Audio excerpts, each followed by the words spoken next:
Bienvenue dans ce dernier Flash Info de Télécom Valley avant des vacances bien méritées. Au programme un début d'été studieux pour les organisateurs et les participants de SophiaConf 2010. Les membres de Télécom Valley ont décrypté l'institution européenne à Bruxelles grâce à Gaston Franco.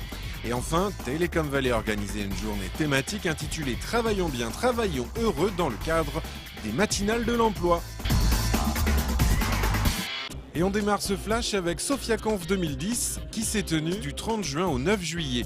La commission open source de Télécom Valley avec ses partenaires a donc mis en place une série de conférences inédites sur l'informatique et plus précisément sur des sujets méthodologiques et techniques. Des experts sont venus du monde entier pour présenter des outils et des usages à destination d'un public très large.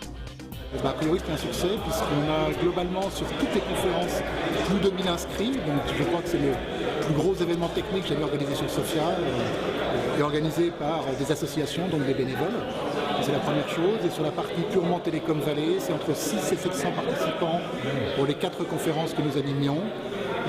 Et un taux de satisfaction, a priori, comme vous le voyez derrière vous, en discutant avec les gens qui sont venus, des gens satisfaits et des gens qui nous disent recommencer, continuer, animer techniquement Sophia, animer notre écosystème et continuer à échanger ensemble.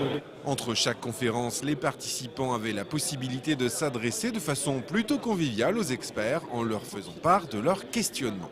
C'était aussi bien des points de vue un peu techniques sur des choses, des détails qu'on a explorés ou alors même des questions plus comme vous demandiez, qu'est-ce que ça va changer, des questions qui peuvent être plus d'actualité, d'où on en est, d'où ça va aller. C'est bien qu'il y ait ce genre d'initiative puisqu'à Paris, ce genre d'événement arrive très souvent, tandis qu'ici c'est assez sporadique en fait, ça fait vraiment du bien de voir ça ici. Ouais. Cette manifestation ouverte à tous était sans aucun doute un des plus grands événements et rassemblements organisés à Sophia. Le tout clôturé par la plus grande conférence Java et Web de France. En bref, direction Bruxelles où Gaston Franco, député au Parlement européen, a fait découvrir l'institution à l'équipe de Télécom Valley. Un voyage d'études qui permettra à l'association de mieux connaître encore les subtilités de l'Europe et de les expliquer aux membres de Télécom Valley. J'ai pu leur faire accéder à des contacts au plus haut niveau.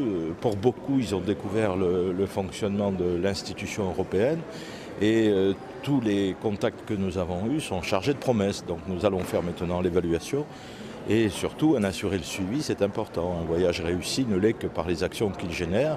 En tout cas, je pense que nous revenons de ce déplacement à Bruxelles avec une valise pleine de projets. Ce qu'on peut en attendre, tout simplement qu'on arrive à monter maintenant dans les mois qui viennent 2, 3, peut-être 4 projets très concrets pour booster encore plus Télécom Valley, pour que Télécom Valley soit encore plus au service de ses membres et au développement de l'emploi. La commission emploi et formation de Télécom Valley a organisé une session de conférences et d'ateliers avec pour thème « Travaillons bien, travaillons heureux ».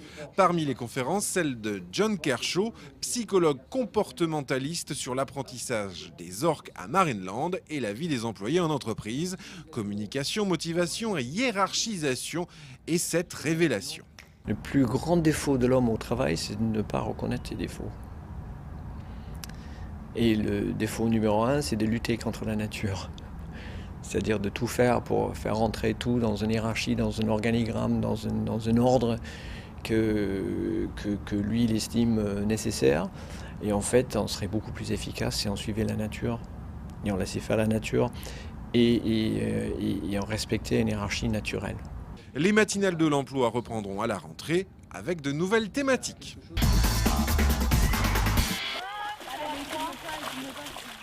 Bonne